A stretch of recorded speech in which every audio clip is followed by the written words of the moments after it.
Je suis ce que l'on pourrait appeler un détective du web. Une chose est certaine sur Internet, tout ce qui a pu y apparaître un jour, quelle que soit la manière, ne disparaît jamais vraiment. Je fouille les méandres de la toile, à la recherche de données enfouies dans ses tréfonds les plus inaccessibles, pour y retrouver des images, des articles et des documents que l'on a voulu cacher aux yeux du grand public, pour une raison ou une autre. Lorsque je cherchais à hacker des données importantes sur le site journalsentinelonline.com, j'ai réussi à dégoter un fichier crypté, particulièrement bien protégé, comme si l'on cherchait à le cacher. J'ai réussi à contourner l'encodage des données et j'y ai trouvé un article étrange, composé de témoignages et de photos, tous liés à une enquête non résolue, sur ce qui semblerait être les attaques d'un individu ou un animal non identifié. J'ai nommé cette chose le mordeur. Vous comprendrez pourquoi. La victime était une jeune fille de 16 ans, originaire d'Allemagne. Selon le rapport établi, elle serait sortie avec des amis avant de rentrer chez elle, seule, aux alentours de 19 h. Elle a témoigné avoir ressenti durant son trajet l'inquiétante sensation d'être observée, mais n'aurait vu personne. Un vent très froid soufflait ce soir-là, ce pourquoi elle s'est dépêchée de rentrer chez elle, sans prêter attention à d'autres détails. Le rapport était accompagné d'un extrait d'un journal intime de la victime, rédigé avant qu'elle ne se couche, dont je vais vous faire la lecture. Extrait du journal de la victime datant du 6 décembre 2009.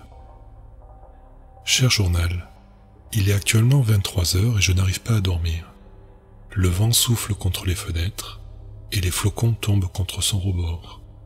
Des grincements n'arrêtent pas de se faire entendre, ça en devient bizarre.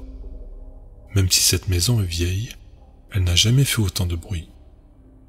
Aujourd'hui, il a neigé, je ne m'étais pas préparé et j'avais les doigts engourdis à cause du froid. En rentrant, j'ai essayé de les réchauffer, mais impossible. Le sang peinait à y passer.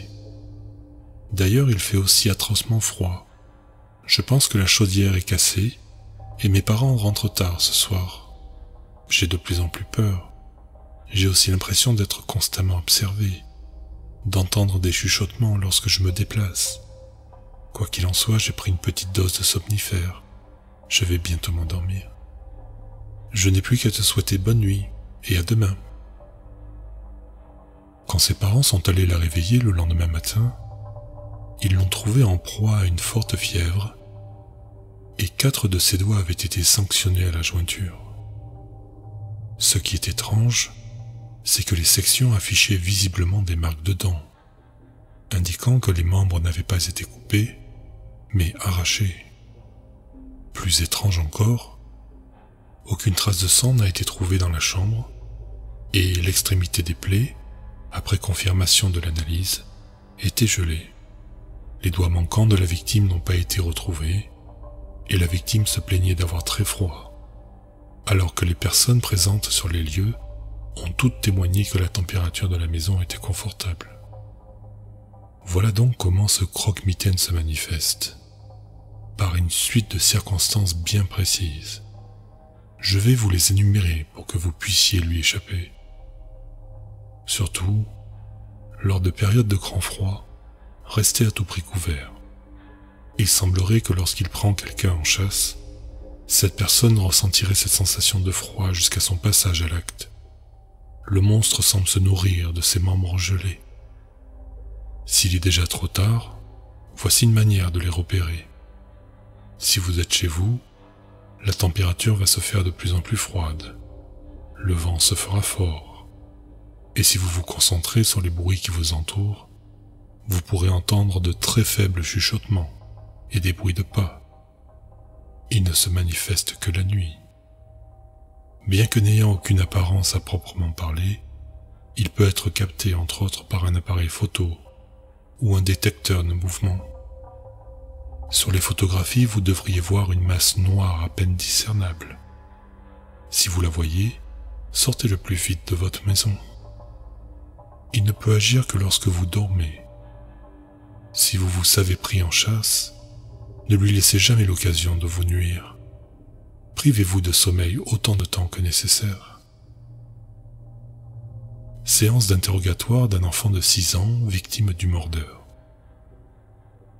Bien, donc tu t'appelles comment, petit? Tu as quel âge? Je m'appelle Quentin, j'ai 6 ans. Très bien. Alors peux-tu m'expliquer ce qui s'est passé avant de t'être endormi? On a mangé de la soupe. Papa et maman parlaient de choses d'adultes, comme ils disent. D'accord, tu as fait quoi avant de te coucher? Maman m'a lu une histoire et j'ai essayé de dormir. Mais je n'ai pas réussi. Qu'as-tu vu ou entendu pendant ce temps? J'ai vu un loup, il montrait ses dents, de la bave coulait et il avait les yeux rouges. Je suis allé voir ma mère pour la prévenir. Elle m'a dit que c'était mon imagination. Mais il était toujours à côté de mon lit à me regarder. L'enfant se met à pleurer en regardant ses moignons de doigts. La police municipale a écarté cette hypothèse, qui était sans doute le fruit de l'imagination de l'enfant, et a accusé le chien de la famille. Ce dernier a donc été piqué 5 jours plus tard. Les enfants peuvent sûrement apercevoir le monstre, qui doit être représenté sous la forme d'une chose effrayante à leurs yeux, caractéristique du mordeur ou fruit de l'imagination fertile du jeune âge. À noter que c'est le premier témoignage récent où le mordeur est aperçu sous l'une de ses nombreuses formes physiques. Car oui, nos ancêtres avaient déjà de nombreuses légendes à son sujet. Extrait du livre « Les monstres dans l'imaginaire collectif au fil du siècle ». Dans les régions de grand froid, les parents contaient des légendes aux enfants irrespectueux. L'une d'elles décrivait l'histoire d'un croque-mitaine dévorant les parties du corps les plus exposées aux gelures. Lettre envoyée par un poilu de la guerre 14-18 à sa femme, contenant une supposée attaque du mordeur sur l'un de ses camarades. Chère Juliette, ici le temps se fait de plus en plus long. Les vivres commencent à manquer et le froid se fait de plus en plus mordant.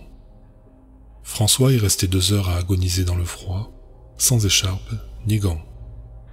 Nous avons réussi à le sauver. Nous sommes arrivés à temps et nous l'avons amené à l'infirmerie. Malheureusement, le lendemain matin, nous l'avons retrouvé la gorge tranchée, oreille arrachée. Ses plaies étaient froides comme la neige, et aucune goutte de sang n'avait coulé. Nous ne connaissons pas encore le meurtrier.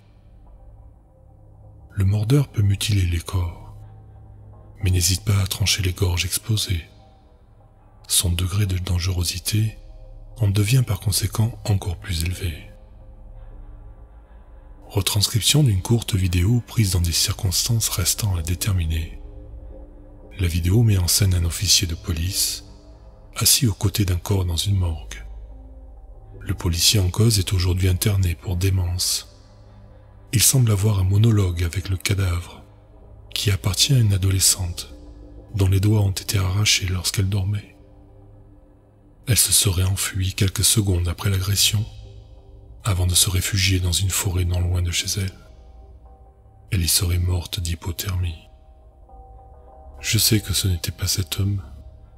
Je le sais, moi aussi je l'avais vu avant. Tu t'es enfui, mais il t'a rattrapé. Le froid t'a rattrapé. Tu dormais sereinement et il s'est approché de toi, tapi dans l'obscurité. Il est monté sur ton lit, doucement. Il a posé ses mains froides sur ton corps. Il a approché ses dents de tes doigts. Il les a tenues fermement. Et il a forcé la pression. Tu as eu envie de boire. C'est ce qui t'a réveillé. Et tu as senti qu'on te broyait les membres. Et là, tu l'as vu, sur toi. Tu as vu son corps sombre, qui appuyait de tout son poids sur toi.